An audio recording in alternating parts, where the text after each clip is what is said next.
Good morning, everyone. I'm Abdularit Diawal from BSGE4A, and today we are talking about Maguindanaon, its history, culture, and tradition. First is the history of Maguindanao. The Maguindanao are one of many groups of lowland Filipinos.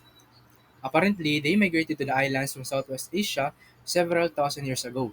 Today, they live primarily on the island of Mindanao, which is located in the southern Philippines. Like for example, Cotabato, Dinaig, Buluan, Takurong, Datupiang, and so on.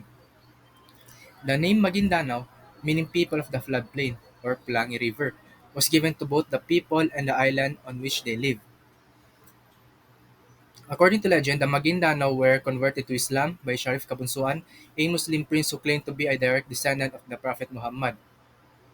Prophet Muhammad, which means aming propeta, messenger of God, uh, pinaniniwalaan namin siyang pinakahuling sugo ng Allah. The legend states that he won his converts by combination of his wisdom, the appeal of his message, and certain supernatural powers. Yun siya pinaniniwalaan namin dahil na rin sa malakas yung prayers, yung pananampalataya ni Sharif Kabunsuan, nakakagawa siya ng mga supernatural powers, mga pambihirang lakas na hindi natin kayang gawin ngayon. This prince married a local woman who is said to have been born miraculously from a stalk of bamboo. And also, makikita natin sa tatlong picture na to ay celebration namin mga Muslim. Ito ay tinatawag na sagayan or celebration to siya, dance celebration which is performed during wedding or other festivals in order to bring good fortune. Next kay people. The Maguindanaon or Maguindanao for some inhabit North Cotabato, South Cotabato, Kudarat, Zamboanga del Sur, and Maguindanao. The latter having the largest concentration. The Maguindanao means people of the floodplain for they primarily inhabit the broad Pulangi River, valley, and delta which occasionally flood. The Pulangi River had its origins in the mountains from the Liguasan Marsh and Lake Buluan. And also, Maguindanaon are divided into two principal groups, each with its own dialect and traditional location. The Tausa Ilod, people of the lower valley, and the Tausa Laya, people of the upper valley. Tausa Ilod kay mga taong nakatira sa Cotabato City and extend to South Dinaig. Katulad ko, tawag sa akin kay Tausa Ilod. And also makikita natin sa picture na to ang dress ng mga babae, lalo na ang mga matatanda. Na sila'y malong hijab to cover their hairs and also yung long sleeve. Celebration to siya ng Sagayan Festival. Nagtitipon-tipon kami para sa pagkakaisa. Next kay languages of Maguindanaon. Latin alphabet and the Jawi Arabic alphabet. Maguindanao is written with the Latin alphabet and used to be written with the Jawi Arabic alphabet. It was first documented by Jacinto Juan Martí, a Catalan priest, in the late 19th century. He translated several religious works in Maguindanao and published a dictionary and grammar of the language in 1892.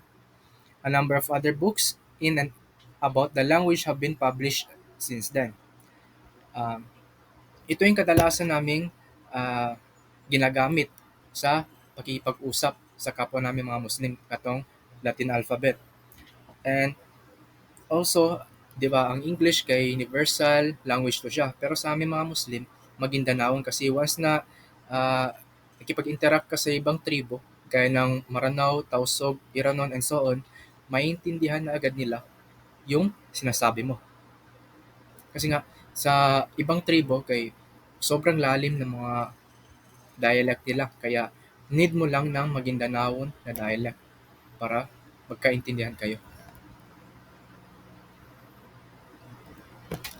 Next, kay religious and expressive culture. Sa first pick na to, ito yung always namin ginagawa, 5 times a day, 5 times every day, uh, which is pagsasala or daily prayer. Uh, Ginagawa namin ito, bago namin siya gagawin, kay kailangan muna namin mag-ablution or dapat pure yung intention namin. Intention namin is pagpe-pray lang. And also, dapat seryoso kami sa lahat ng ginagawa namin in terms of praying. Also, meron kaming binabanggit which is Arabic word to siya.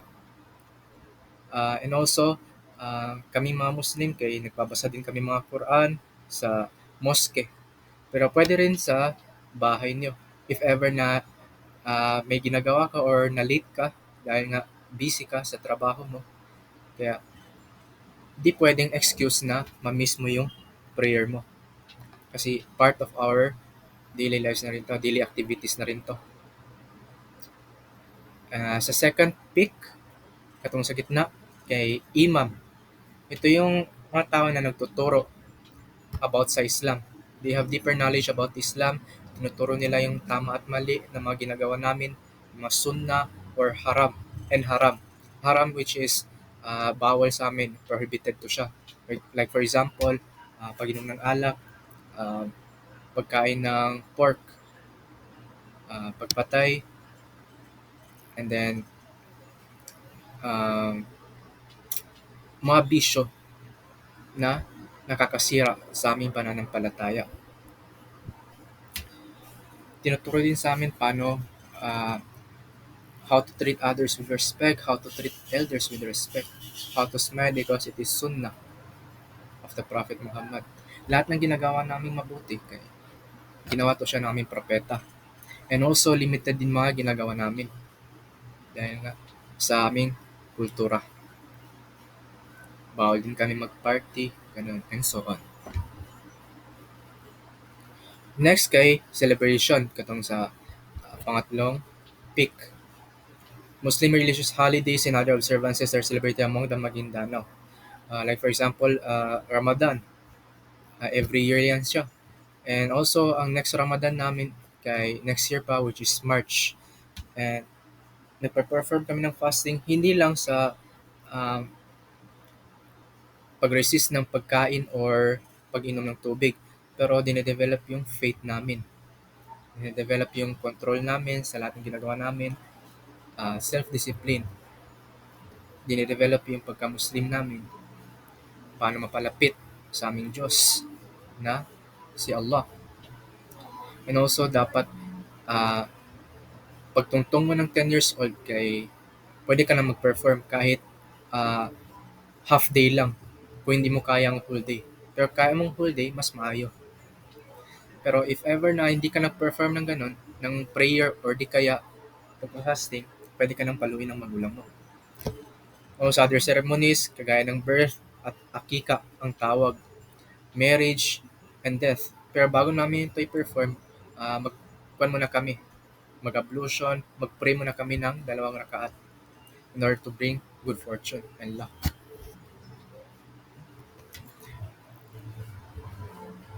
Next, last but not the least, kay Maguindanao traditional dress. Kita natin sa kababaihan kay malong, tundong or hijab, and then itong long sleeve para matakpan yung aurat nila. Di rin pwede sila, sa aming mga Muslim kasi, sa mga babae kay bawal mag-reveal ng clothes. Kaya makikita natin sa labas, sa public, kailangan mag-hijab ng mga babae para takpan ng kanilang aurat. Dapat sa maging asawa lang nila ipakita to, itong kanilang katawan. Sa kalalakihan naman kay nagsusuot ng lambong, kadalasan to sa pagpapray namin, ito yung ginagamit namin, and then malong, and then kupya, which is yung hat. Ah, Kadalasan natin to makikita sa mga traditional na wedding or celebration. Gaya ng kapag dato yung lalaki, kaya ito yung sinusuot nila. And sa third pick, ganon, celebration. Ito yung dress ng lalaki at babae during the performance or kanang night celebration festival.